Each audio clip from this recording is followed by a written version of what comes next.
Star Wars 7x7 episode 2735. Happy Book of Boba Fett debut today. This is a spoiler-free episode. I mean, it has to be because it is actually releasing at the very same moment that the Book of Boba Fett hits Disney+. And today we're going to talk about 7 things that are worth knowing about Boba Fett prior to your viewing of the Book of Boba Fett. Punch it.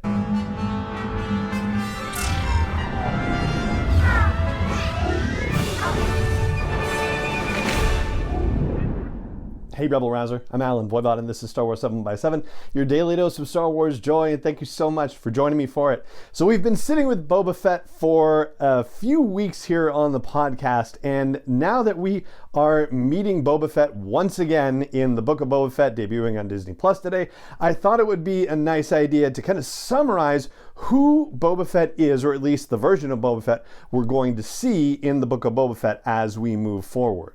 So we've got 7 particular takeaways from all the stuff we've been looking at and projecting it forward. And the first takeaway I'm going to start with is that for Boba Fett, it's all about his reputation. So much so that it's entirely possible when we meet Boba Fett and we see him in his pre-Mandalorian time that he may be operating under an assumed identity. So if you'll recall when we talked about the War of the Bounty Hunters and he ended up on Nar Shaddaa and had to fight in the pits to earn money for the repairs to Han Solo's carbonite block, he spray painted his armor black and took the name Django when he went to fight in the pits. So it's entirely possible that to preserve the reputation of the name Boba Fett as it is, felt and reacted to throughout the galaxy, that he may not reassume the mantle of the name Boba Fett until he gets his armor back in The Mandalorian.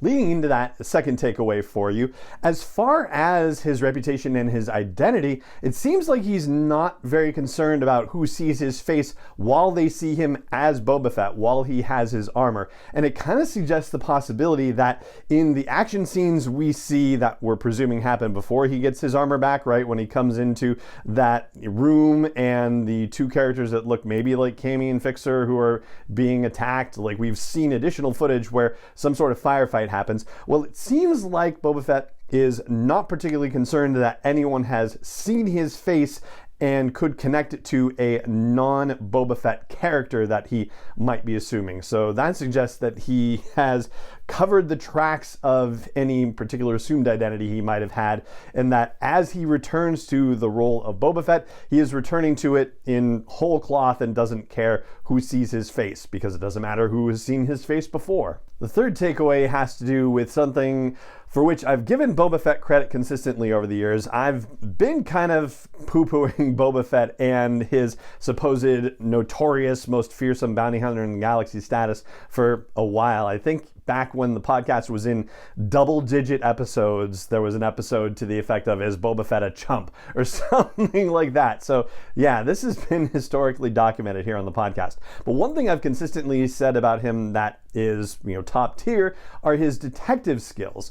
And I feel like that's coming to bear here as well, in that for his time in the desert, so to speak, that he must have been keeping an eye on what was going on in the underworld and understood where the opportunity was to be able to come in and go after the Hutt clan situation. So I think that he has been connected to underworld doings and activities, and that he finally sees that now he has his armor, now he can be Boba Fett in the entirety of what Boba Fett's reputation means to the galaxy, that now is the time to move. And it's because of all the work that he's put in, and he just needed this one last piece, getting his armor back so he could fully embody his reputation as he makes his move. The fourth takeaway also has to do with the fact that he's spent time in the desert, if you will, in exile, and has been watching the situation in the underworld develop. It also has to do with something that we saw in War of the Bounty Hunters as well. That move about him just not being a bounty hunter and that he's the crime lord now,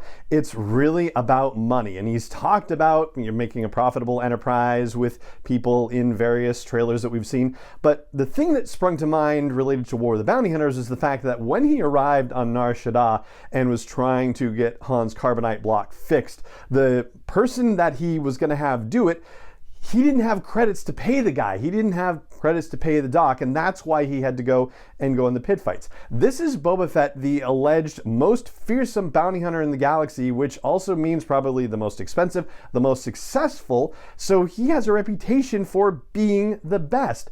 And you would think that he would have made money hand over fist as a result.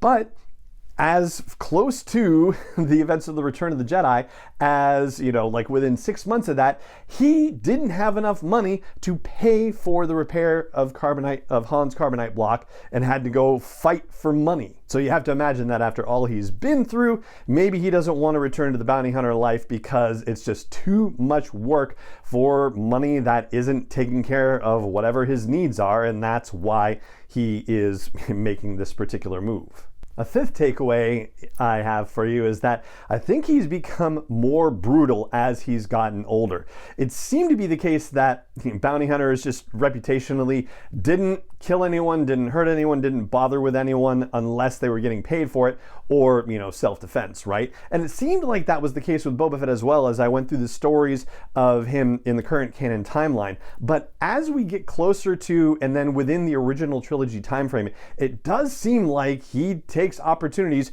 to be violent and brutal to people. He kills the kid that he grilled for information on Luke Skywalker in the comic series that he was trying to find out the identity of Luke Skywalker for Darth Vader. And that was just, comparatively innocent kid, right? Like there was no reason for him to do that necessarily. Although maybe he didn't shoot to kill, maybe he shot to wound.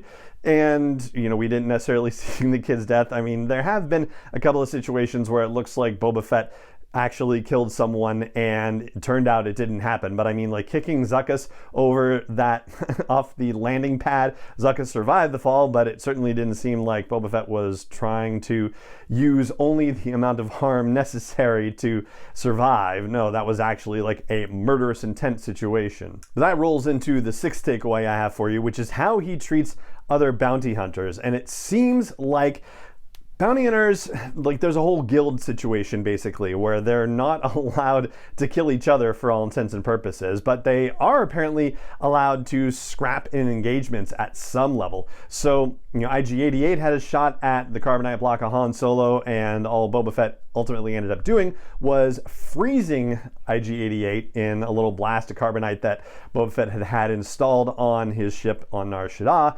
But he had the choice, he had the option and opportunity to just shoot up IG-88, dismantle him, and scatter him to the winds, and did not. He cut off Bosk's legs at one point in a skirmish they had and tied him to a rock and left him for, whatever the fates would allow, left Dengar floating away on an ice floe in the middle of a frozen sea. But those were situations where he had a bounty on his head, and so bounty hunters were legally obliged to go after him and capture him or kill him by any means necessary. So Boba did have the opportunity to be utterly and completely violent if he wanted to be. Certainly that's how he was with Zuckuss. I mean, you would think kicking him off a landing platform would be like a death sentence for sure. But yeah, it didn't turn out to be the case that he really made a point of just killing people straight out. Like he had the chance with Bosk, didn't do it. Had the chance with Dengar, didn't do it. Threw a bomb on Baylor Valence's body and, I guess apparently not big enough of a one to just completely shatter and destroy him, just enough to make him severely wounded so that way Boba Fett could go after Han's carbonite block by himself. So apparently guild members are getting some little bit of a pass in his mind. And the last takeaway I have for you is that for all of Boba Fett's, fearsome reputation and so forth, he is prone to tactical errors, and we've seen it happen multiple times in storytelling. Of course, the biggest tactical error we saw was not paying attention to a blind Han Solo in Return of the Jedi and just focusing on trying to take down Luke as, potentially the most dangerous threat in the field, even though Chewbacca and Han Solo were right there in front of him. But there was also the situation where he left the carbonite block of Han Solo with that doctor and didn't take any kinds of precautions to make sure that it couldn't or wouldn't get stolen, and it was like, that was silly.